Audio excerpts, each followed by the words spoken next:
Selamat pagi sahabat yang baik. Ketemu lagi dengan saya dalam channel YouTube by Handrianti Turnip. Percayalah, hari baru pasti ada berkat baru. Hari ini kita mau berbicara tentang pengendalian diri. Kenapa hal ini penting?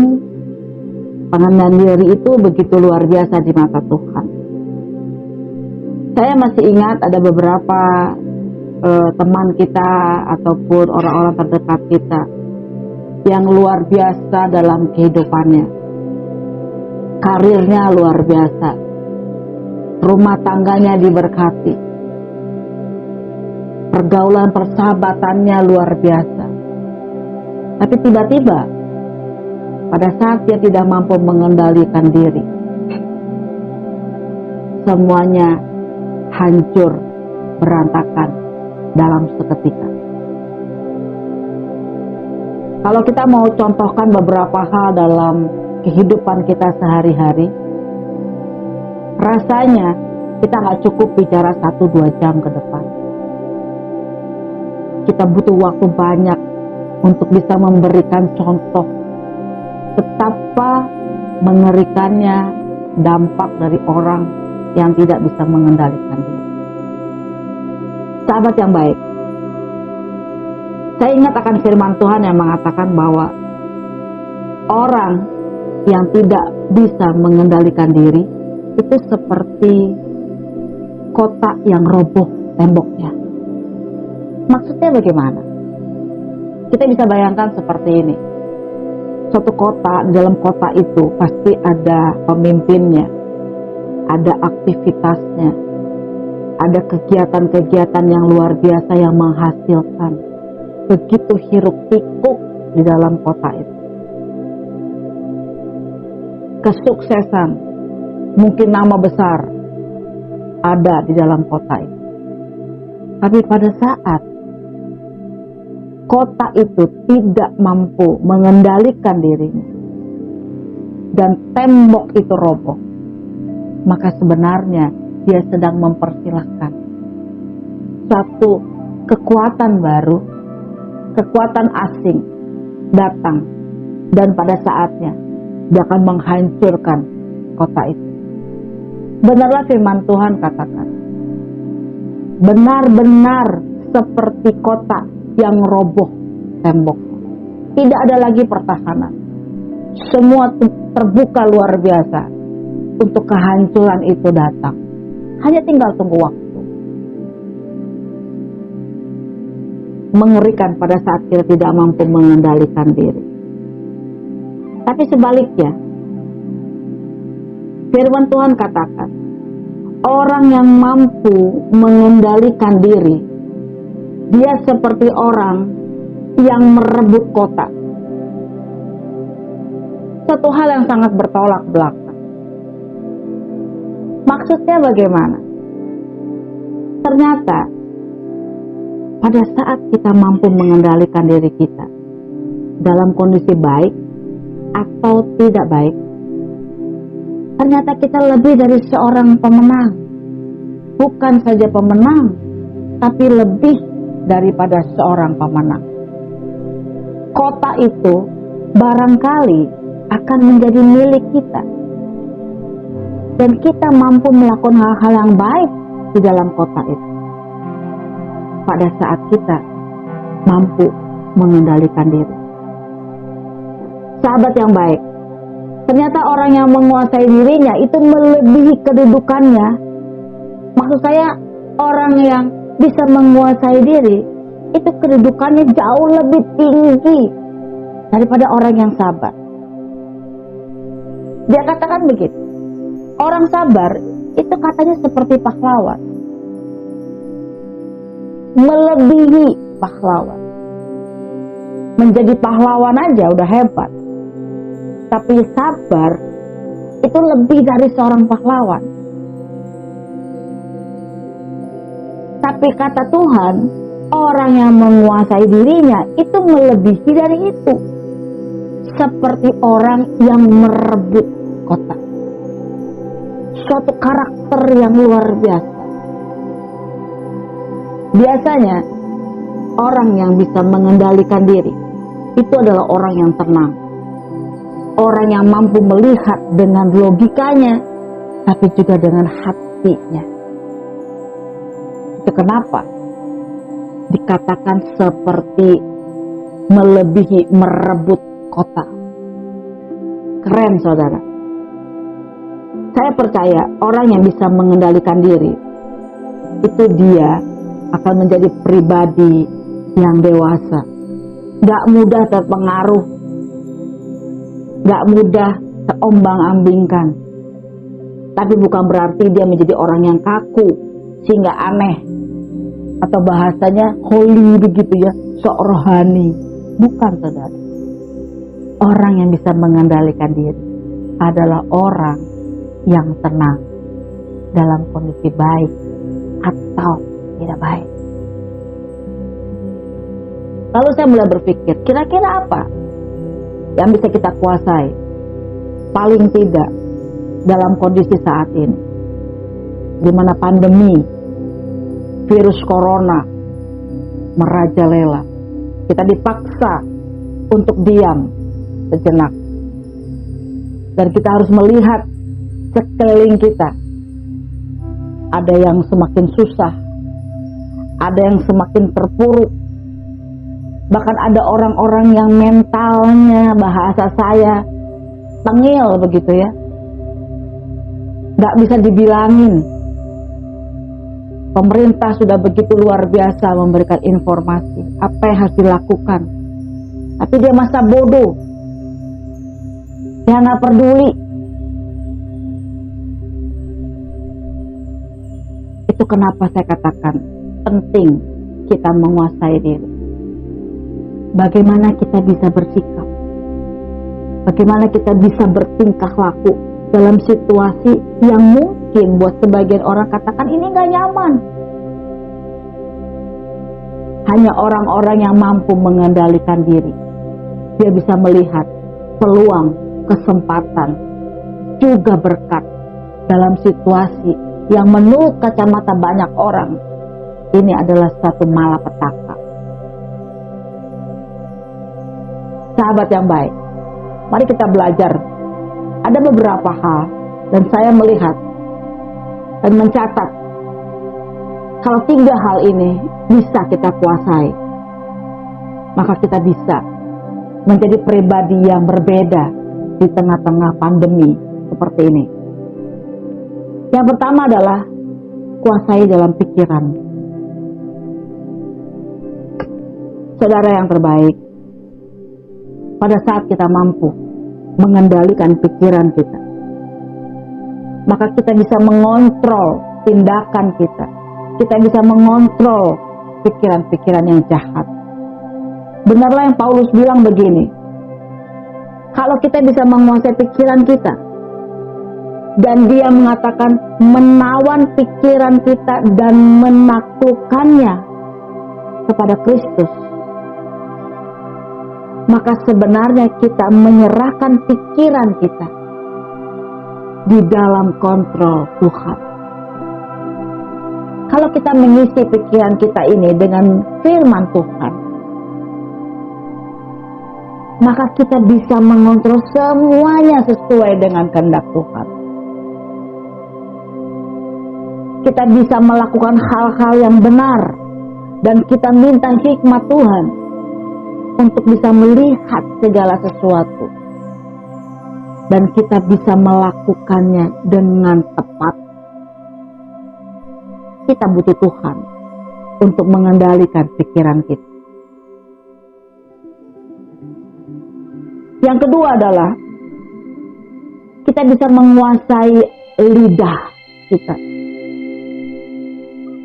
Sahabat yang baik, begitu luar biasa lidah ini bisa mengacaukan banyak hal.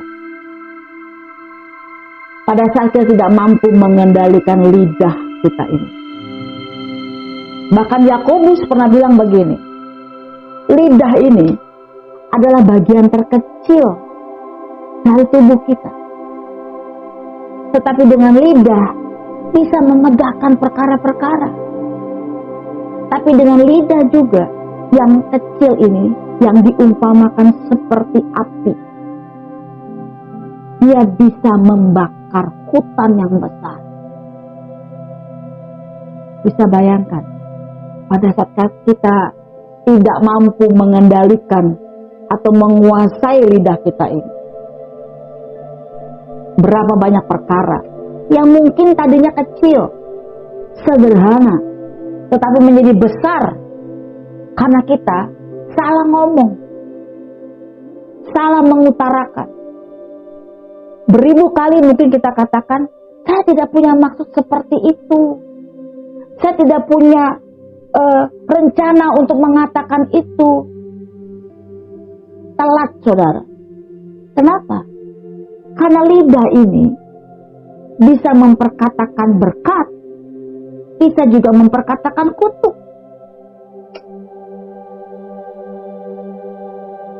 Berapa banyak rumah tangga hancur karena perkataan-perkataan yang sia-sia dalam rumah tangga.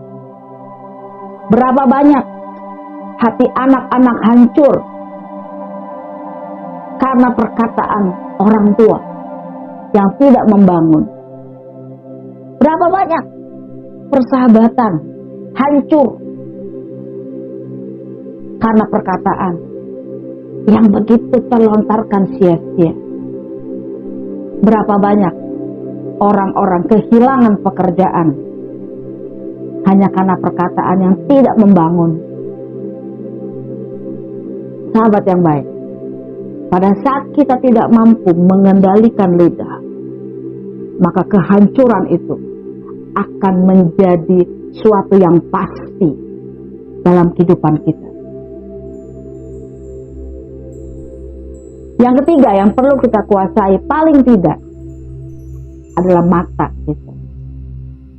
Mata adalah pelita tubuh. Kalau mata kita baik, teranglah seluruh tubuh. Kalau mata kita jahat, maka gelaplah seluruh tubuh. Saya suka dengan perumpamaan ini. Betapa banyak anak-anak muda jatuh di dalam perzinahan karena mata yang dibiarkan nonton film-film pornografi. Betapa banyak anak-anak muda yang jatuh di dalam dunia ini karena serupa, segambar dengan dunia ini. Haus akan kemewahan, haus akan sesuatu yang luar biasa, yang sebetulnya nggak penting-penting banget. Tapi dia tidak mampu menguasai matanya, sehingga dia menghalalkan segala cara untuk mendapatkannya. Betapa banyak orang tua bahkan hancur hanya karena mata. Begitu banyak yang bisa kita diskusikan, begitu banyak contoh juga yang bisa kita utarakan pada saat kita tidak mampu mengendalikan 3 hal: pikiran kita, lidah kita, juga mata. Paling tidak, sahabat yang baik, pada saat kita mampu mengendalikan 3 hal ini, maka yang terjadi adalah damai. Yang terjadi adalah karakter yang diubahkan. Yang terjadi adalah suasana yang baik, suasana yang nyaman. Dan begitu banyak suasana terbangun.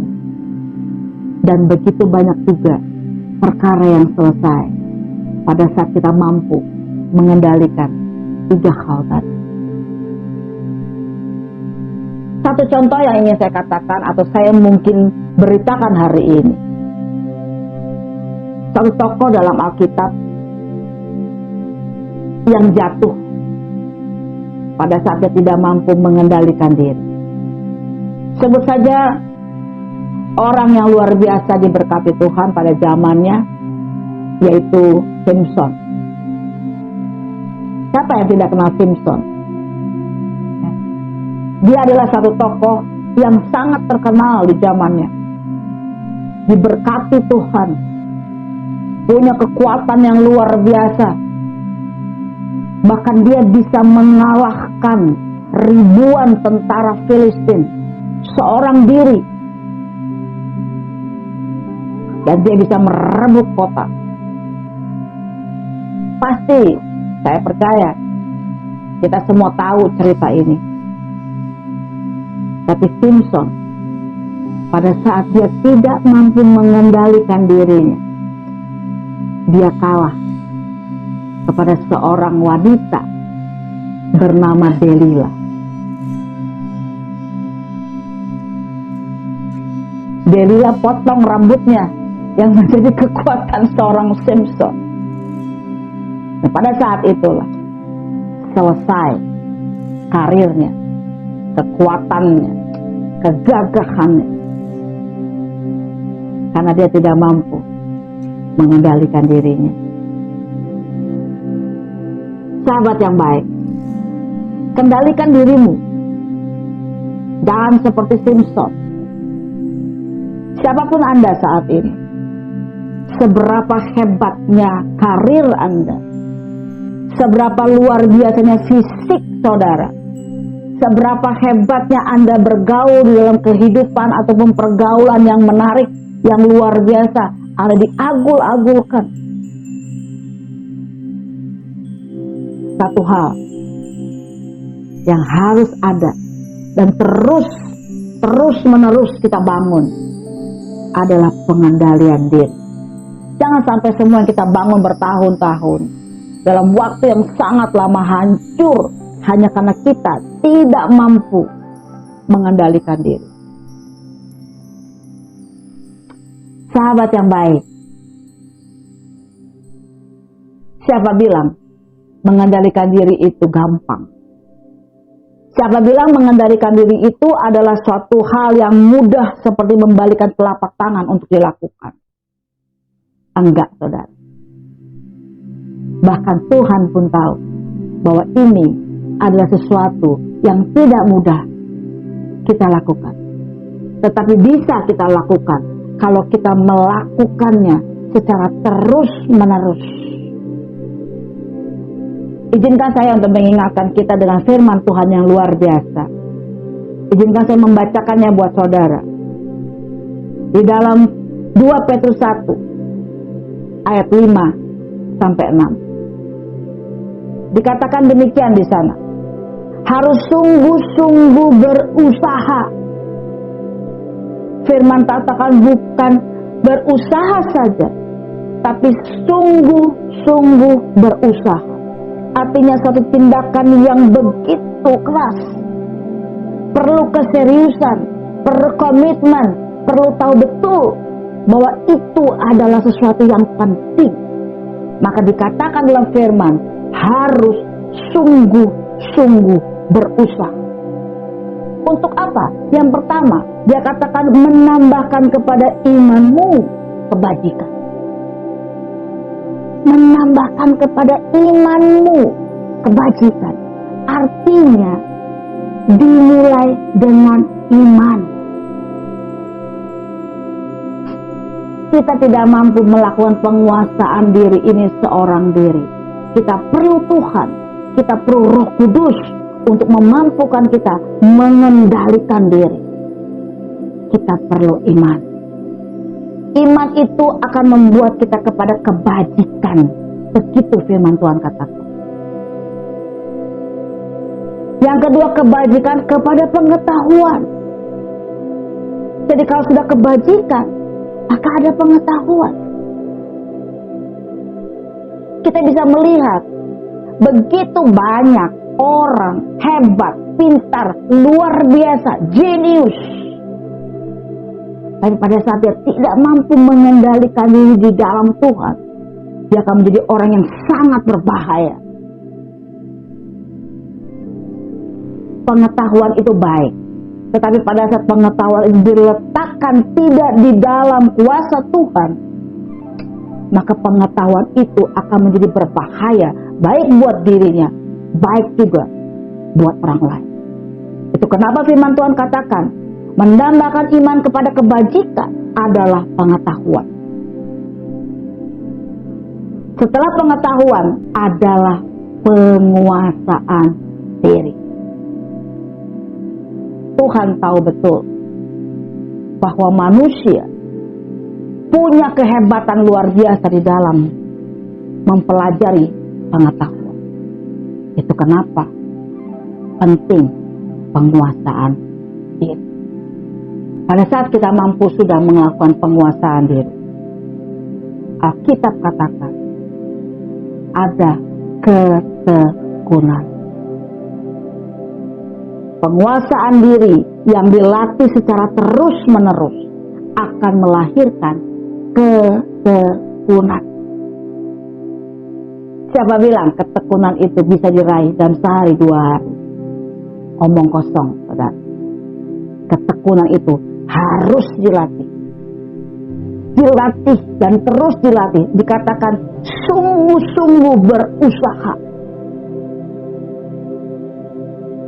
Dan yang terakhir, di dalam ketekunan akan keluar kesalehan. Saya akan sedikit terkesan dengan apa yang Tuhan ajarkan kepada kita.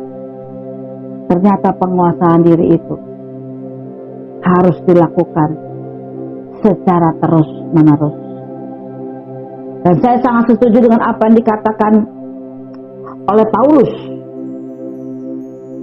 Menawankan segala pikiran dan menaklukkannya kepada Kristus. Saya katakan sekali lagi, menawankan segala pikiran dan menaklukkannya di bawah kontrol Kristus. Luar biasa. Maka benarlah apa yang dikatakan firman Tuhan. Orang yang bisa mengendalikan diri lebih daripada seorang pemenang. Lebih, bukan pemenang, tapi lebih daripada seorang pemenang. Dan saya hanya mau mengingatkan kita, saudara dan saya, kita adalah orang-orang pemenang yang diciptakan Tuhan, direncanakan Tuhan menjadi pemenang. Tapi hari ini Tuhan mengingatkan kita, orang yang bisa mengendalikan diri lebih daripada seorang pemenang. Kalau saudara mau menjadi seorang pemenang, bahkan lebih daripada seorang pemenang, kendalikan dirimu, tawan pikiranmu, segala pikiranmu seperti kata Paulus, di bawah kontrol Kristus. Maka semua orang akan melihat betapa luar biasa orang ini. Orang yang dikendalikan oleh firman akan berbuah sangat lebat. Selamat berjuang untuk mengendalikan diri. Saya percaya Tuhan Yesus memberkati Anda dan memberkati saya. Kita ketemu lagi esok hari di channel YouTube Handi Turnip. Kita terus bekerja, kita terus semangat. Tuhan Yesus memberkati.